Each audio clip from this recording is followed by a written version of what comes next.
She hit the floor hard, face first, her stethoscope clattering beside her like a cry for help. Blood ran from her lip, her white coat stained by the very people she'd spent her life helping. The three men loomed over her, laughing. They didn't see a woman. They didn't see a nurse. They saw someone powerless. But they didn't know Anna Reyes. Not yet. Anna had always been the quiet force behind Ward C, an overworked nurse with bags under her eyes and healing hands that never rested. She worked the night shifts, the ones no one wanted. She listened to dying patients, held the hands of orphans, and even bought food for the forgotten ones who came in from the cold.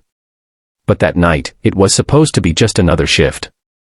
A patient with a twisted ankle, a toddler with a fever, and maybe if she was lucky, a coffee break she could take standing near the nurse's station. Instead, the emergency doors slammed open. Three men stormed in, loud, aggressive, half-drunk, smelling like gasoline and sweat. One had blood dripping from a gash on his forehead. Another had a bat slung over his shoulder like it was an accessory. They didn't come in for help. They came in to threaten. "We need your car keys," the tall one barked. "Right now. You. Nurse lady." Anna stood frozen for a second, then slowly approached. "Sir, if you're injured, I can help. But I'm not handing over anything." The guy with the bat grinned and stepped forward. That wasn't a request. She didn't even get time to react. The bat struck a metal tray behind her as a warning. The sound echoed. Then one shoved her hard. Her back slammed into the desk. Another kick sent her to the ground. She lay there for a moment, dazed. Blood from her nose now matched the red on her coat. Her knee throbbed. Her pride ached. The security guard. Gone. Left his post. Other staff. Hiding. Everyone else was either too afraid, or just didn't care. Her breathing quickened.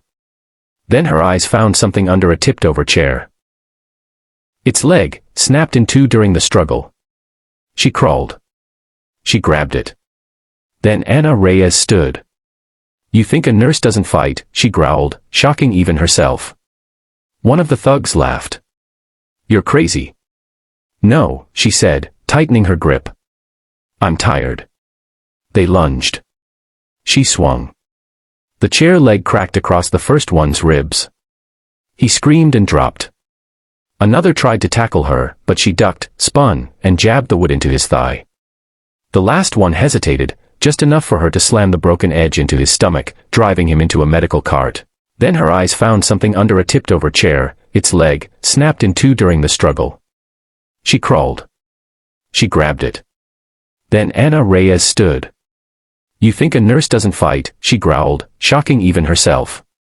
One of the thugs laughed. "You're crazy." "No," she said, tightening her grip. "I'm tired." They lunged. She swung. The chair leg cracked across the first one's ribs. He screamed and dropped. Another tried to tackle her, but she ducked, spun, and jabbed the wood into his thigh. The last one hesitated, just enough for her to slam the broken edge into his stomach, driving him into a medical cart. They weren't used to someone fighting back. They weren't used to a woman, a nurse, standing up. They stumbled out the door, limping, bleeding, and yelling curses. She stood trembling, the broken chair leg still clutched in her hand like a sword. Afterward, hospital staff emerged slowly, stunned. Cameras caught it. Security finally returned. Police arrived too late.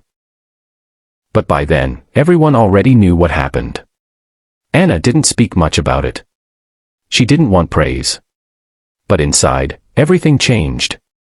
Days passed. Then weeks. Patients whispered her name. Kids made drawings of her holding the broken chair leg like a superhero weapon. And something began to shift, not just in her, but in the hospital. Other nurses stood taller. Orderlies walked with more pride. Even security started staying at their posts again. And Anna. She got offered promotions, media interviews, even awards. But she turned them all down, except one. She agreed to speak at a school where violence in the area was rising. Standing before a room full of teens who had seen too much pain too young, she held up the broken leg, now polished, mounted on a plaque.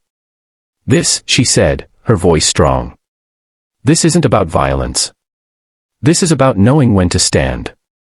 Not because you're unafraid, but because you're done being stepped on. You don't have to be the strongest, she added.